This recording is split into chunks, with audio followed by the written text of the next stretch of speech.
Spiti valley के full circuit trip में आज हमें कल्पा से निकलकर नाको होके स्पीति वैली में एंटर करके इंडिया चाइना बॉर्डर के बिल्कुल पास में बसी एक हिडन पैराडाइज को एक्सप्लोर करना है। आज की जर्नी 170 किलोमीटर से ज़्यादा का होने वाला है, तो सुबह जल्दी तैयार होकर हम कल्पा के इन खूबसूरत वादियों को अलविदा कहा। अब सफ़र की शुरुआत हो ही रहा था कि रास्ते में हमें एक झरना देखने को मिला, जिसे देखकर दिल खुश हो गया। लेकिन पास जाकर देखा तो लगा जैसे झरना भी पानी बचाओ अभियान में जुड़ गया है। स्पीति वैली का सफ़र मानो हर 5-10 मिनट में एक नई कहानी सुना देता है। सबसे पहले आपकी नज़र बंजर या चट्टानी पहाड़ों पर जाती है, जिनमें सड़कें मानो बड़ी ही मेहनत से तराशी गई हो। इन वीरान पहाड़ियों की गोद में सफ़र करते करते अचानक 1-2 पेड़ दिख जाते हैं। थोड़ा और आगे बढ़ते ही पूरा पहाड़ जैसे हरियाली से भर जाता है, लेकिन बस कुछ ही देर में फिर से वही पुराने बंजर पहाड़ लौट आते हैं। सो दोस्तों, हम लोग अभी पहुंच चुके हैं खाप संगम में, और ये रहा वो उस तरफ जो आ रही है वो है स्पीति रिवर, और इस तरफ है ये है सतलुज रिवर। ये दोनों रिवर का जो संगम पॉइंट है इसे खाप संगम कहा जाता है। और हम अब यहाँ पर आए हैं, थोड़ा फोटो खींच रहे हैं।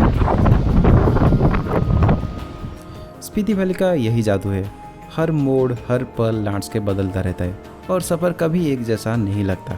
खाप संगम से अब जैसे ही आगे आते हैं आपको दिखता है खाप लूप्स। चट्टानों को काट काट कर इसे इस तरह बनाई गई है कि वे एक के बाद एक चढ़ाई करते हुए ऊपर की ओर जाते हैं, एंड ये एक ट्रांजिशन की तरह काम करते हैं स्पीति वैली के कोल्ड डेजर्ट वाले लैंडस्केप में जाने के लिए।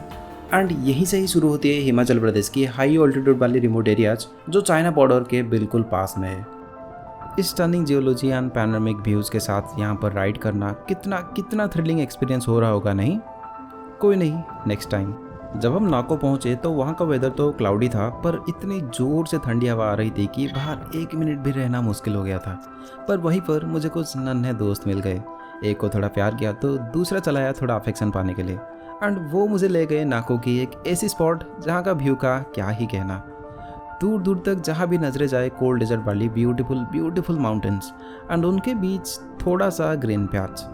हज़ारों फीट ऊंची हिमालय की आड़ में छुपी हुई ये ग्रीन पैचेस की खूबसूरती का आप ज़रा सा भी अंदाज़ा नहीं लगा सकते, बट जब आप वहाँ से गुजरते हो तो आपको एक अलग पर्सपेक्टिव मिलता है स्पीति वैली के इस बंजर ज़मीन में लाइफ की एक सोर्स का।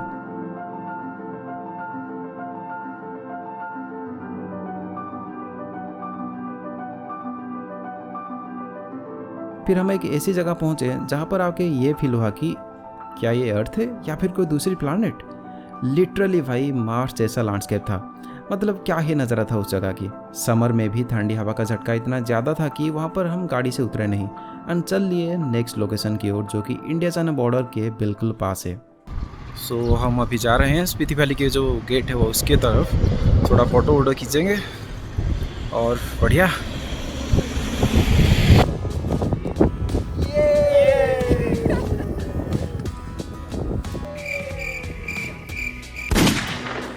वैसे तो स्पीति वैली रिमोट एरिया है, पर सुमड़ो से आगे अगर आप एक 10 किलोमीटर का छोटा सा डिटोर लेंगे तो आप पहुंचेंगे एक ऐसे रिमोट विलेज में जहां पिछले साल ही टेलीकॉम कनेक्टिविटी पहुंचा।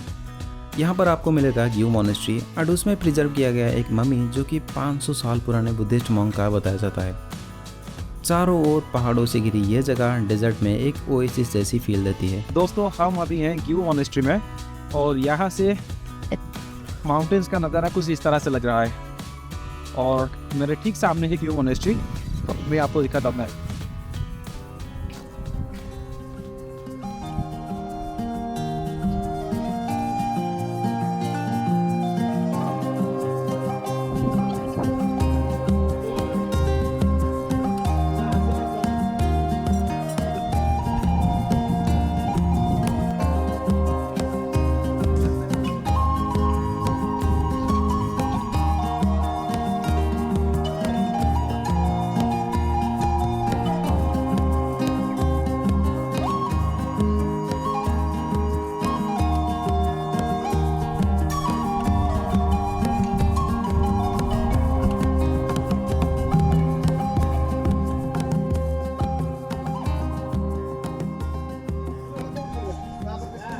अपने remote location and border area होने के कारण यहाँ पर बाकी टूरिस्ट प्लेसेस की तरह आपको ज़्यादा लोग नहीं मिलेंगे, जो कि आई थिंक एक अच्छी बात है।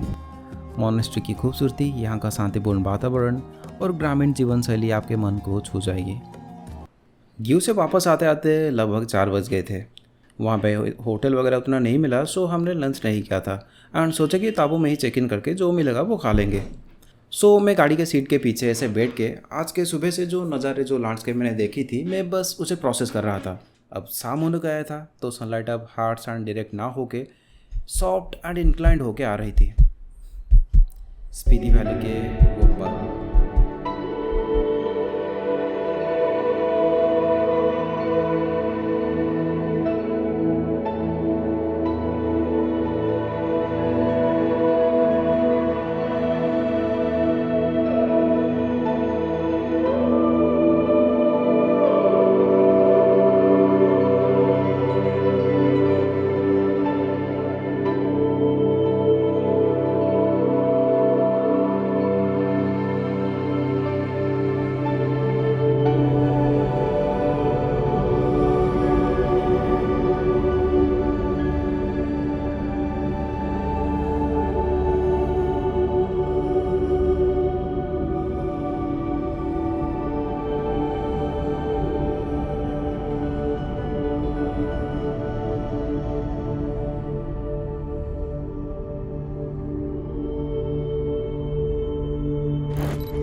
ताबो में पहुंचते पहुंचते शाम हो गया था। होमस्टे में चेक इन करके मैं निकल गया ताबो एक्सप्लोर करने।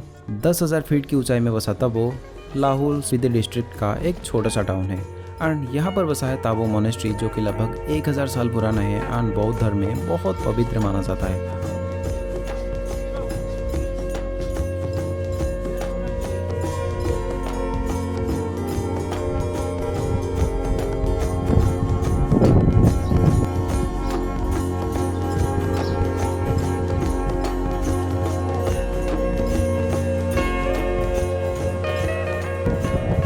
आज सुबह तकरीबन 7:30 या फिर 8 बजे हम कल्पा से निकल गए थे और ताबो के लिए।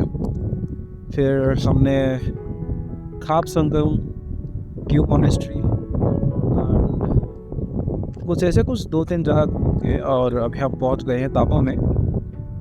ताबो सीरियसली बहुत ही खूबसूरत जगह है। ताबो से पहले हमने स्पीति वैली में एंटर किया था and seriously Spiti valley is really beautiful. I mean her 10-15 second में ही पूरा लैंडस्केप चेंज हो जाता है। I mean you can see from behind me, I mean you can see barren mountains and snowy mountains. I mean you can see it all. It's such a beautiful place.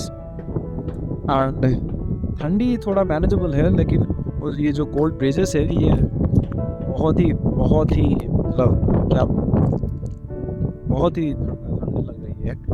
और वहाँ पर मैंने notice किया वहाँ पे कुछ caves है, अगर हो सकेगा तो उसे भी एक्सप्लोर करेंगे, लेकिन आई थिंक टाइम नहीं होगा क्योंकि कल सुबह हम निकल जाएंगे काजा के लिए, धनकर मोनेस्ट्री, पिन वैली, ये सब घूम के।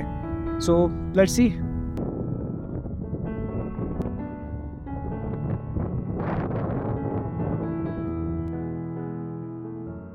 सनसेट हो चुका था एंड दिन भर के थकान के बाद भूख इतना ज़्यादा था कि डाइनिंग रूम पलक झपटते ही फुल हो गया। इसी के साथ आज का दिन यही ख़त्म हुआ।